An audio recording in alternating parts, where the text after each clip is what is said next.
माई demon wife की episode 60 के साथ हाजिर हूँ। अभी तक जिसने मेरे चैनल को सब्सक्राइब नहीं किया, प्लीज मेरे चैनल को सब्सक्राइब कर दें, वीडियो को लाइक और शेयर कर दें, शुक्रिया।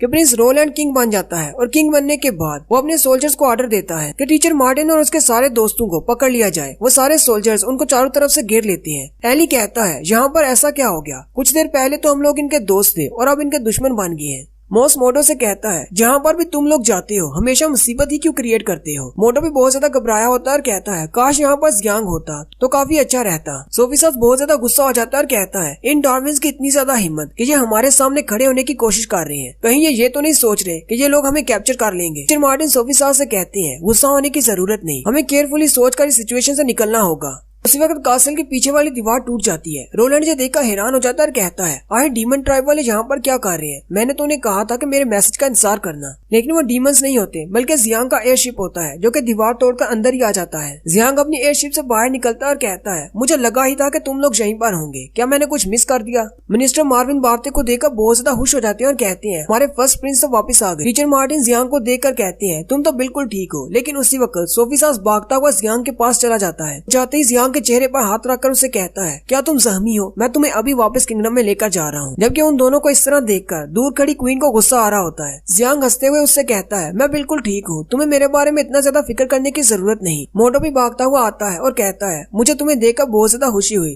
रोलैंड भागता हुआ बार्थे के पास आता है और कहता है, ये तो बहुत ही अच्छी बात है कि भाई तुम बिल्कुल ठीक होकर वापस आए हो। यहाँ पर कासिम में बहुत कुछ ऐसा है जो मैं तुम्हें बताना चाहता हूँ। तुम्हारे जाने के बाद यहाँ पर बहुत कुछ हुआ है। लेकिन रोलैंड देखता है कि बार्थे बहुत ज्यादा गुस्से में होता है। रोलैंड उसे कहता है, तुम्हें क्या हुआ? क्या तुम वापस आकर खुश नहीं हुए? जबकि रोलैंड अंदर से यही सोच रहा होता है, ऐसा क्या हो गया? कहीं इसको पता तो नहीं चल गया कि ये सब कुछ मैंने किया है? बार्थे प्रिंस रोलैंड को चेहरे पर जोरदार पंच मारता है और कहता है, अपनी बकवास बंद करो, मैं ये बात जानता हूँ कि तुमने मुझे मारने की कोशिश की। साथ ही बार्थे चिल्लाकर उसे कहता है, तुम्हारी हिम्मत कैसे हुई डीमंस के साथ मुआहदा करने की? तुमने डीमंस के साथ मिलकर हमारे बहुत सारे डार्विन भाइयों को मार दिया, कहीं तुम पागल तो नहीं हो गए? मिनिस्टर्स भी ये बात सुनकर बहुत ज्यादा हैरान हो जाते हैं और कहते हैं, आखिर बार्थे ये किस तरह की बात कर रहे हैं? हमारे प्रिंस रोलैंड ऐसा क्यों करेंगे? वो डीमंस के साथ सौदा क्यों करेंगे? रोलैंड फिर से अपना एक्टिंग मूव चालू करता है और उसे कहता है, भाई तुम किस तरह की बात कर रही हो? मुझे कुछ भी समझ नहीं आ रही, शायद तुम्हें कोई गलतफहमी हुई है। और साथ ही वो अपने चश्मे को सीधा करते हुए मिनिस्टर्स को इशारा करता है। मिनिस्टर्स भी उसका इशारा समझ जाते हैं और बार्थे से कहते हैं, बार्थे तुम बहुत ज्यादा थक चुके हो, इसलिए तुम ऐसी बातें कर रहे हो। हमें लगता है कि तुम डीमंस के हमले से बाल बाल बचे हो, इसलिए बहुत ज्यादा डर गए हो। तुम्हें अभी जाकर रेस्ट करना होगी। वैसे भी रोलैंड अब हमारे किंग है, वही फैसला करेंगे कि आगे हमें क्या करना है।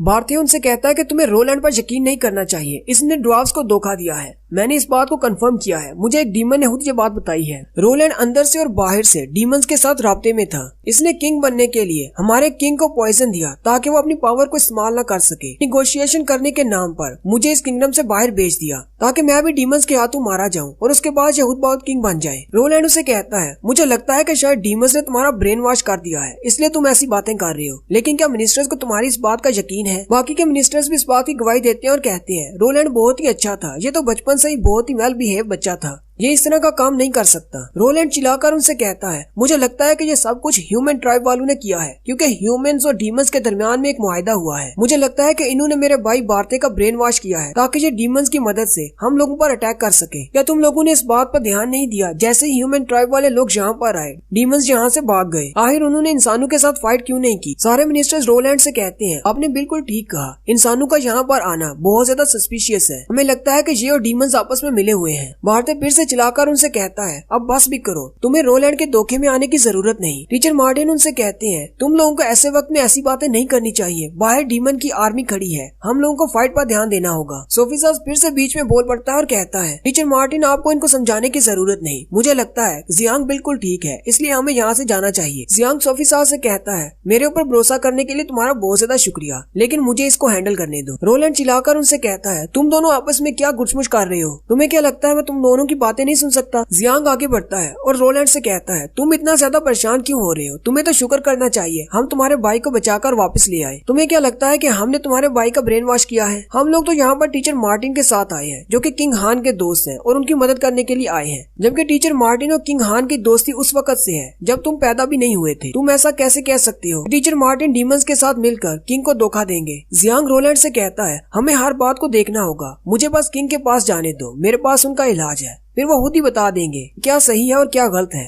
रोलैंड जियांग से कहता है, किंग हान बहुत ज्यादा बीमार हैं, उन्हें पॉइजन दिया गया है, इसलिए तुम अपनी छोटी मोटी ट्रिक्स इस्तेमाल करने की कोशिश मत करो। भारती उसे कहता है तो वो पॉइजन भी तो तुम ही ने बनाया है हमारे डैड के लिए। टीचर फियोना उनसे कहती है लेकिन हमारे पास कोई भी फार्मासिस्ट नहीं है जो कि उस पॉइजन का एंटीडोट बना सके। जियांग उनसे कहता है कोई बात नहीं, ड्रूइड क्लास के टीचर के साथ मैं बहुत ज्यादा बिजनेस करता रहा हूँ और मेरे बहुत ही अच्छे बिजनेस पार्टनर हैं। उन्होंने मुझे एक तोहफा दिया था जो कि शायद यहाँ पर काम आ जाए। रोलैंड जियांग से कहता है अगर तुम लोगों ने यहाँ पर रेजिस्ट करने की कोशिश की तो किंगडम्स के दरमियान जंग छिड़ जाएगी, क्योंकि डीमन ट्राइब्स के और हमारे दरमियान जो मुआहदा हुआ है वो रीजन के कहने पर हुआ है। अगर तुमने यहाँ पर कोई मसला क्रिएट करने की कोशिश की तो जब तुम लोग वापस जाओगे तो रीजन का सामना करना पड़ेगा, फिर तुम्हें बहुत ज्यादा मुश्किल हो जाएगी। सोफिसा सोचता है किंग ने बिल्कुल ठीक कहा था, रीजन के हाथ बहुत ज्यादा लंबे होते जा रहे हैं। अब वो ड्वार्फ्स के किंगडम तक भी पहुँच चुके हैं। पहले उन्होंने डीमन ट्राइब के साथ एक एग्रीमेंट किया और अब उस एग्रीमेंट के मुताबिक ड्वार्फ्स के साथ भी मुश्किल पैदा कर रहे हैं। भारतीय रोलैंड से कहता है तुम डीमंस के साथ बात कैसे कर सकती हो, क्या तुम्हें नहीं पता कि डीमंस कितने ज्यादा बुरे हैं, उन्होंने हमारे कितने ज्यादा लोगों को अभी तक मार दिया है। भारतीय कहता है रोलैंड तो बहुत ही अच्छा और जेंटल हुआ करता था, ये इतना ज्यादा कैसे बदल गया। जियांग रोलैंड से कहता है अब तुम्हें अपना ड्रामा बंद कर देना चाहिए, तुम्हारा डीमंस के साथ जो भी प्लान है वो सबके सामने आ चुका है, अब तुम्हें भी अपना ड्रामा छोड़ देना चाहिए। अब तो यहाँ पर जितने भी मिनिस्टर्स हैं वो भी इस बात को अच्छी तरह से जानते हैं कि अगर किंग ठीक हो जाते हैं तो वो भी डीमंस के साथ इस तरह का कोई भी एग्रीमेंट नहीं करेंगे। और इसके अलावा प्रिंस भारतीय भी यहाँ पर आ चुके हैं, तो तुम्हारे लिए तो कोई चांस ही नहीं है किंग बनने का। किंग की छड़ी पकड़ लेने से क्या तुम्हें ऐसा लगता है कि तुम एक किंग बन गए हो? रोलैंड को उसकी बात सुनकर बहुत ज्यादा गुस्सा आता है और वो जियांग से कहता है अच्छा ठीक है, चलो अब मैं तुम्हें किंग के पास लेकर जाता हूँ, लेकिन मेरी एक शर्त है, अगर तुम किंग हान को ठीक नहीं कर पाए तो तुम लोग चुपचाप वापस अपने किंगडम में चले जाओगे और हमारे अंदरूनी मसाइल में जरा भी दखल अंदाजी नहीं करोगे। साथ ही रोलैंड ये सोच रहा होता है मैंने इतना अरसा लगाकर एक ऐसी मेडिसिन बनाई है जिसका तोड़ नहीं मिल सकता, इस जैसा इंसान उस पॉइजन का तोड़ नहीं ढूंढ पाएगा। जियांग अपने पास एक पेपर निकालता है जिसके ऊपर ट्रांसफॉर्मेशन मैजिक होता है, उसके अंदर से वो एक शीशी निकालता है जो कि उसे ड्रूइड क्लास के टीचर ने दी थी। साथ ही जियांग बैकग्राउंड स्टोरी बताता है। जियांग पैसों की एक बड़ी सी थैली लेकर ड्रूइड क्लास के टीचर के पास जाता है। जियांग टीचर से कहता है ये आपका महीने का प्रॉफिट है जो कि आपने मेरे साथ काम किया है, आप चेक करके बता सकते हैं, अगर ये काम है तो मैं आपको और दे सकता हूँ। जियांग टीचर से कहता है मैंने आपसे वादा किया था और मैंने वो वादा पूरा किया। मैं ये बात अच्छी तरह से जानता हूँ कि इस किंगडम में आपको वो इज्जत नहीं दी जाती जो कि देनी चाहिए। रीजन के नजदीक सिर्फ मैजिक क्लास और तलवारबाजी के क्लास वाले ही काम के लोग हैं, जबकि वो आपको इस नजर से नहीं देखते। मैंने और आपने मिलकर जो बहुत सारी मेडिसिन बनाई है उससे बहुत सारे अमीर लोगों का भी इलाज हुआ है, जिससे उनकी नजर में आपकी वैल्यू बहुत ज्यादा बढ़ गई है। न सिर्फ आपको अच्छी कमाई हो रही है बल्कि आपकी शोहरत में भी इजाफा हो रहा है। क्यों ना आप रिजेंट को छोड़कर मेरे साथ काम करें, क्योंकि रिजेंट के लिए तो आप सिर्फ पॉइजन ही बनाते हैं, मेरे साथ मिलकर आप बहुत सारे लोगों की जान बचा सकते हैं। ड्रूइड क्लास के टीचर्स जियांग से कहते हैं ठीक है मैं तुम्हारी बात समझ गया, हम दोनों साथ मिलकर काम करेंगे और श्योरिटी के तौर पर मैं तुम्हें एक मेडिसिन देता हूँ। मैंने अपनी सारी जिंदगी की नॉलेज को इकट्ठा करके ये एक यूनिवर्सल एंटीडोट बनाया है जो कि किसी किस्म के जहर को नॉलिफाई कर सकता है। जियांग वो एंटीडोट वाला पोशन किंग को पिलाता है और कहता है काश टीचर का ये एंटीडोट काम कर जाए। जैसे वो एंटीडोट किंग के गले से नीचे जाता है किंग खांसना शुरू कर देते हैं, जिससे किंग के मुंह से एक बड़ा सा रेड कलर का स्लाइम निकलता है। सभी लोग ये देखकर बहुत ज्यादा हैरान हो जाते हैं,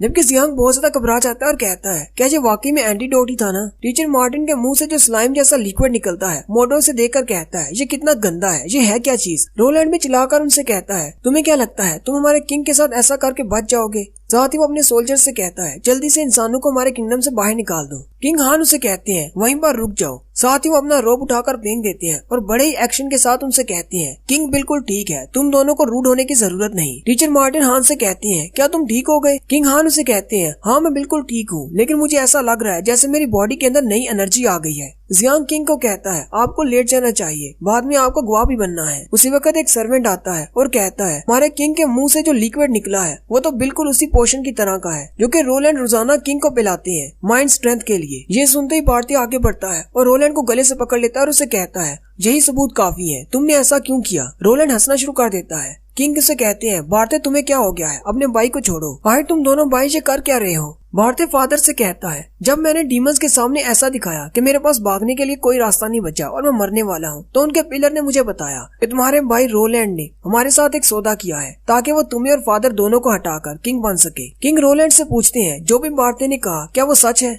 रोलैंड उसे कहता है मैंने ऐसा कभी नहीं सोचा कि अपने किंग को मार डालूं, लेकिन साथ ही रोलैंड उसे कहता है मैं तुम्हारे साथ बहस करके थक चुका हूँ। और वो उसके हाथ को पकड़ लेता है और इतने जोर से पकड़ता है कि भारतीय कहता है इसमें इतनी ज्यादा पावर कहाँ से आ गई, और साथ ही वो भारतीय को पीछे की तरफ झटक देता है। रोलैंड जाकर किंग के सेप्टर को उठा लेता है और उनसे कहता है अब जबकि किंग की छड़ी मेरे पास है तो मैं किंग हूँ, तुम लोगों को बस मेरा कहा मानना है। मैं अपने ड्वार्फ किंगडम को फ्यूचर में बहुत ही आगे तक ले जाऊंगा। भारतीय उसे चिल्लाकर कहता है तुम तो बहुत बड़े उल्लू हो, क्या तुम्हें वाकई में लगता है कि डीमंस तुम्हारा साथ देंगे? तुमने उनके साथ एग्रीमेंट कैसे कर लिया? तुम हमारे ड्वार्फ्स को हर महीने बलि चढ़ा दोगे? किंग हान रोलैंड से कहते हैं जल्दी से मेरी छड़ी मुझे वापस करो, मैं तुम्हें जरूर सजा दूंगा एक बार ये जंग खत्म हो जाए। रोलैंड चिल्लाकर किंग हान से कहता है अपनी बकवास बंद करो, मैं तुम्हारे साथ ये बाप बेटे का खेल खेल कर थक चुका हूँ। और यहीं पर हमारी एपिसोड 60 का एंड होता है।